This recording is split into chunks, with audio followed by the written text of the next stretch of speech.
Assalamualaikum warahmatullahi wabarakatuh. Tugas koneksi antar materi pembelajaran untuk memenuhi kebutuhan belajar murid. Perkenalkan, saya Agus Sumarno, calon guru penggerak angkatan 9 SMA Negeri 1 Nanggung. Apa yang dimaksud dengan pembelajaran berdiferensiasi? Pembelajaran berdiferensiasi adalah sebuah proses pembelajaran yang dirancang dan dilaksanakan dalam rangka memenuhi kebutuhan belajar untuk setiap individu di dalam kelas dengan didasarkan pada kesiapan belajar, minat, dan profil belajar murid. Setiap individu memiliki kekhasan berbeda-beda tentang belajar. Mereka memiliki gaya belajar yang satu sama lain tidak sama. Kemudian minat mereka terhadap sebuah pembelajaran yang disampaikan juga sangat berbeda. Sehingga seorang guru harus memiliki kemampuan untuk dapat menggali dan mengetahui, kemudian melaksanakan pembelajaran yang sesuai untuk murid-muridnya.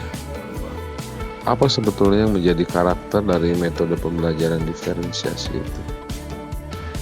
Pembelajaran diferensiasi memiliki ciri dan karakteristik yang berbeda dari metode pembelajaran yang lain. Adanya pemetaan kebutuhan peserta didik dengan menggunakan pendekatan 3 kondisi peserta didik, diantaranya yang pertama kesiapan peserta didik, yang kedua minat peserta didik, yang ketiga profil peserta didik. Minat merupakan suatu keadaan mental yang menghasilkan respon terarah kepada suatu situasi atau objek tertentu yang menyenangkan dan memberikan kepuasan. Ada 2 perspektif minat. Yang pertama, minat situasional merupakan keadaan psikologis yang dicirikan oleh peningkatan perhatian, upaya dan pengaruh yang dialami pada saat tertentu. Yang kedua, minat juga dapat dilihat sebagai sebuah kecenderungan individu untuk terlibat dalam jangka waktu lama dengan objek atau topik tertentu sekalipun disampaikan tidak dalam bentuk yang menarik. Jadi yang pertama, seketika anak bisa menarik jika seorang guru menyampaikan sebuah model pembelajaran tertentu. Tapi yang kedua, misalkan anak lebih suka tayangan-tayangan yang misalkan dalam bentuk video misalkan atau film, disampaikan dengan menarik atau tidak menarik oleh guru, anak itu tetap suka karena memang dasarnya dia sudah suka dengan melihat tayangan video. Profil belajar mengacu pada cara-cara bagaimana kita sebagai individu paling baik dalam belajar. Yang pertama, preferensi terhadap lingkungan belajar. Mungkin ada anak yang tidak dapat belajar di ruangan yang terlalu dingin, bising, atau terang. Kedua, pengaruh budaya. Kemudian yang ketiga, preferensi gaya belajar. Nah, ini gaya belajar itu ada 3, gaya belajar visual, auditori, estetik. Bagaimana kita membedakan penyampaian sebuah materi kepada 3 gaya belajar tersebut, karena anak-anak ada yang suka baca, ada yang suka hanya mendengar, ada yang suka melakukan. Kemudian preferensi berdasarkan kecerdasan majemuk, ya, teori yang menjelaskan bahwa manusia sebenarnya memiliki 8 kecerdasan yang berbeda yang mencerminkan berbagai cara kita berinteraksi dengan dunia. Ada visual spesial, musikal, ada interpersonal, ya, dan lain-lainnya. Sehingga dari hal tersebut ketertarikan murid sangat berbeda. Dalam melaksanakan pembelajaran berdiferensiasi, nah ada 3 strategi untuk melaksanakan pembelajaran tersebut. Yang pertama, diferensiasi konten, kedua, diferensiasi proses, ketiga, diferensiasi produk. Diferensiasi konten ini tentang bagaimana kita dapat menyesuaikan sebuah konten dengan kesiapan dan pemahaman dasar peserta didik. Jika kita lihat tentang teori The Equalizer yang disampaikan oleh Thomas, di mana kita sebagai pendidik harus dapat mengukur tentang seberapa dalam materi yang akan disampaikan. Ditambah kita harus dapat memfasilitasi setiap kebutuhan peserta didik tentang pemahaman konten yang akan disampaikan agar jalannya kegiatan pembelajaran dapat sesuai dengan tujuan pembelajaran itu sendiri. Nah, ini dia ada equalizer yang disampaikan. Di sini ada tombol-tombol yang bisa bergerak tentang misalkan apakah bersifat mendasar, apakah transformatif, konkret atau abstrak, sederhana atau kompleks. Jadi kedalaman materi, kemudian tingkat-tingkat kesulitannya bisa disesuaikan dengan kondisi kebutuhan peserta didik.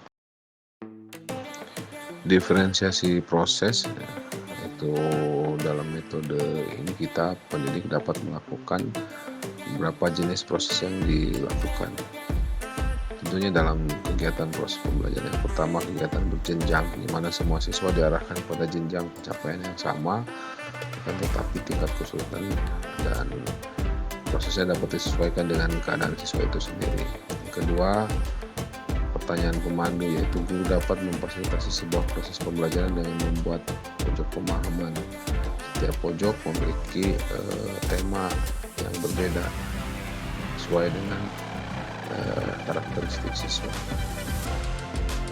Kemudian ada agenda individu, itu pendidik pun dapat membuat urutan agenda secara umum dan secara individu. Dimana kalau siswa sudah menyelesaikan agenda umum, maka dia akan menyelesaikan ada agenda individu. Kemudian koreksi lama waktu penyelesaian, ini juga dapat disesuaikan sesuai dengan karakteristik peserta didik. Berikutnya menggunakan kegiatan yang bervariasi. Ini yang penting juga, bagaimana model pembelajaran diterapkan terhadap sebuah tema pembelajaran. Terakhir, pengelompokan yang fleksibel. Jadi kemampuan peserta didik sangat berbeda, sehingga pembuatan kelompok juga harus tidak statis, harus dinamis, sehingga mereka memiliki kesempatan belajar yang lebih luas. Kemudian yang terakhir, diferensiasi produk.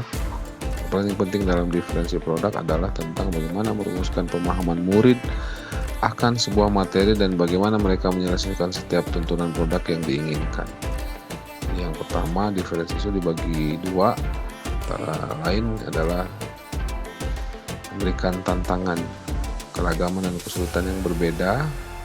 Yang kedua, memberikan pilihan pelajaran yang diinginkan. Jadi anak-anak bisa diberikan tantangan keragaman sesuai dengan karakteristik peserta didik itu sendiri. Atau yang kedua, mereka dapat melakukan atau membuat sebuah produk sesuai dengan keinginan. Ada yang membuat gambar, ada yang membuat peta konsep, mau bikin video atau membuat sebuah narasi. Itu dipersilakan selama konteksnya sesuai dengan tujuan pembelajaran. Pada modul 2.1 ini pun kita diarahkan untuk bagaimana membuat sebuah komunitas belajar. Bagaimana membangun komunitas belajar, di mana komunitas belajar adalah sekelompok orang yang ingin mempelajari sesuatu. Namun dalam penyusunannya tentunya ada syarat ketentuan yang harus dilaksanakan. Yang pertama, kehadiran setiap orang harus diterima. Setiap orang harus saling menghargai. Murid akan merasa aman, artinya pada saat masuk komunitas itu murid harus merasa dirinya aman, tidak ada bullying dan segala macam. Ada harapan bagi pertumbuhan. Bagaimana komunitas memberikan sebuah pengaruh positif terhadap pertumbuhan ilmu pengetahuan yang ada dalam komunitas tersebut. Guru mengajar untuk mencapai kesuksesan.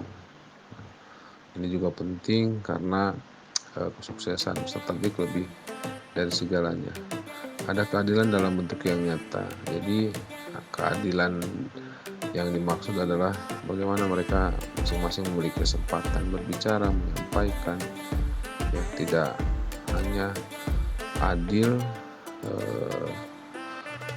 menurut guru, artinya segala sesuatu diberlakukan untuk murid tapi tidak untuk, tapi kita harus memberikan keadilan itu sama, merata. Yang terakhir, guru dan siswa berkolaborasi untuk pertumbuhan dan kesuksesan bersama.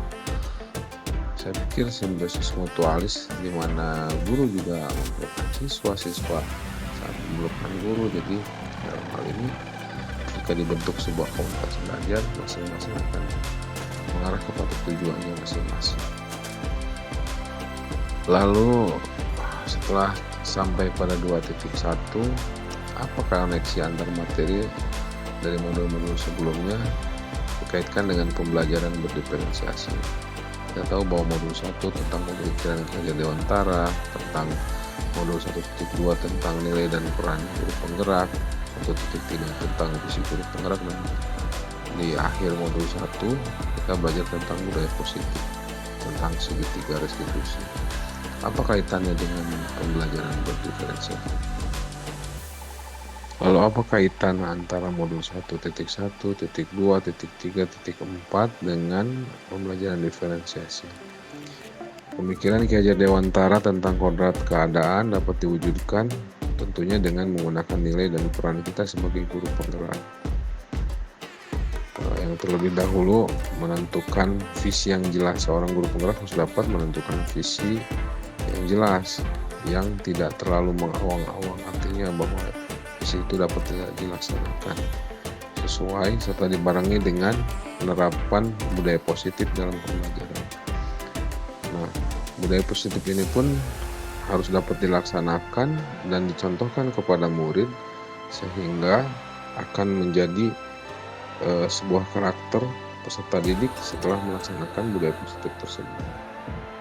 Sebagai bentuk penguatan kita terhadap melaksanakan tuntunan dan keberpihakan kita kepada murid adalah dengan melaksanakan pembelajaran diferensiasi. Jadi setelah kita memahami tentang filosofi, menjalankan nilai dan peran kita sebagai guru penggerak, menentukan visi yang sesuai, kemudian memberikan penerapan budaya positif serta mencontohkannya, maka dalam melaksanakan keempat bentuk tersebut, salah satu kegiatan yang real yang harus dilaksanakan dalam keberpihakan kita terhadap murid adalah pembelajaran yang berdiferensiasi, di mana kita akan menyesuaikan sebuah pembelajaran dengan kesiapan murid, karakter yang ada pada murid, dengan juga gaya belajar yang dimiliki oleh peserta didik itu sendiri. Demikian koneksi antar materi yang disampaikan, semoga menjadi inspirasi. Salam hebat untuk seluruh guru penggerak yang ada di Indonesia.